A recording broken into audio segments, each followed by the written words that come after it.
Haute qualité environnementale, HQE, c'est essayer d'avoir des maisons aussi écologiques que possible et aussi confortables que possible. Il s'agit à la fois d'offrir aux habitants, aux gens qui vont passer toute leur vie dans cette maison, une qualité de vie, un confort, des garanties sur leur santé, et puis en même temps, il s'agit de réduire les émissions de gaz à effet de serre, les consommations d'énergie, les consommations d'eau. Il s'agit de bien traiter les déchets, d'avoir un chantier propre, de manière à ce que la planète s'y retrouve également. Tout ça prend la forme d'une sorte de grille de points clés qu'il faut traiter ensemble. Et ce sont des points concernant aussi bien donc, le confort que les consommations d'énergie. Au total, on a 14 points, 14 cibles pour reprendre le jargon, qu'il faut étudier et sur lesquels on va se focaliser pour obtenir cette qualité. Alors pour voir si une maison est HQE, la première chose, c'est l'orientation. Est-ce qu'elle est bien orientée par rapport au soleil? Alors si on est bien orienté, on a la chaleur qui rentre par les fenêtres, qui doivent être d'ailleurs de haute efficacité énergétique, mais également on peut sur le toit installer des capteurs pour récupérer de la chaleur pour l'eau chaude. Donc le soleil en chauffe une bonne partie, on arrive à des économies de 50-60% sur le poste eau chaude, c'est très important, avec des capteurs comme ceux que vous voyez ici à côté des fenêtres sur le toit. On voit aussi de l'extérieur, un autre élément important pour la qualité environnementale, c'est la récupération de l'eau de pluie. Donc là, il y a des gouttières qui récupèrent l'eau qui va dans un réservoir et qui va permettre ensuite d'utiliser cette eau pour arroser, pour des usages extérieurs et puis à l'intérieur pour la chasse d'eau et le lave-linge.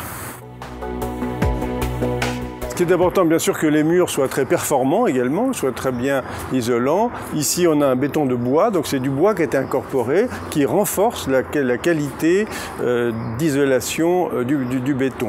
Parfois, on peut aussi avoir des briques et des types monomures, comme on dit, ou bien d'autres procédés.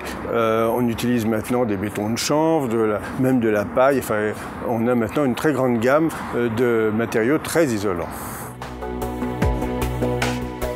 Tout est fait dans cette maison pour éviter la climatisation. La climatisation, elle existe, mais elle est naturelle. C'est tout simplement le flux d'air qui se fait grâce à l'ouverture de la trappe en haut, dans le point haut de cet espace, qui permet d'avoir un air frais quand il fait très chaud dehors. Et l'hiver, c'est l'inverse, bien sûr, on le ferme et on conserve la chaleur. La meilleure manière de chauffer, c'est de chauffer par le sol. D'abord, on ne perd pas d'espace. Et ensuite, c'est la meilleure régularité que l'on peut avoir pour la température de l'air. Et quand la structure est chaude, il y a un rayonnement des parois qui fait qu'on a tout de suite une impression de confort. Et puis, bien sûr, l'énergie renouvelable, c'est le bois, c'est la biomasse. Et là, on a un exemple d'un poêle qui ne fonctionne pas, heureusement, sinon je me serais brûlé, mais qui nous permet d'avoir un appoint très intéressant les jours de grand froid. Et puis, il y a le plaisir du feu, bien sûr, quand on en a envie. Il faut consommer le moins d'eau possible, on fait des économies de ressources, notamment l'eau. En plus, vous le savez, l'eau, ça coûte cher dans les charges. Donc on a des robinetteries maintenant qui sont très performantes et qui font mousser un peu l'eau, qui donnent la même impression de confort, qui lavent aussi bien, qui rincent aussi bien en consommant beaucoup moins d'eau. Donc ça, c'est un grand classique de la qualité environnementale. Une maison est fabriquée avec des matériaux.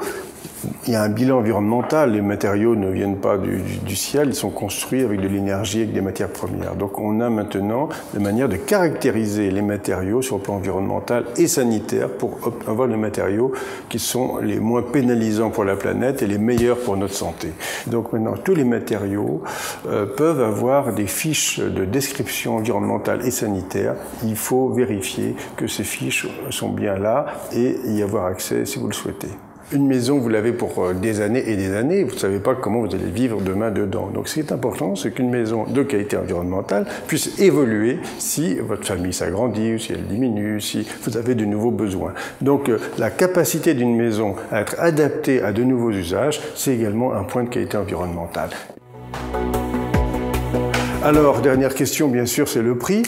est-ce que tout ça, à combien vous me le faites? Eh bien, je vous le fais à 5-10% peut-être plus cher qu'une maison ordinaire, mais l'expérience montre que, bien sûr, c'est plus confortable, bien sûr, c'est plus agréable, mais aussi, au bout de la moitié, par exemple, d'un remboursement d'emprunt, vous avez fait des économies suffisantes pour rembourser cet investissement supplémentaire que vous avez dû payer au départ. Une manière évidente de voir si la maison est de qualité environnementale, c'est de regarder si elle est certifiée. Il existe depuis quelques années un certificat, norme française, maison individuelle, démarche HQE, qui permet donc d'être certain d'avoir affaire à un bon produit. Et puis même si vous avez un bon produit, vous savez, ça ne suffit pas, il faut aussi faire un peu attention, pas laisser les fenêtres grandes ouvertes au moment où vous chauffez, il ne faut pas laisser la lumière allumée quand il n'y a personne, l'eau couler quand on ne s'en sert pas. Ce sont des conseils de sagesse, c'est pas très compliqué, il faut faire un peu attention et avec ces quelques précautions, une maison HQE, ça vous donnera que du plaisir.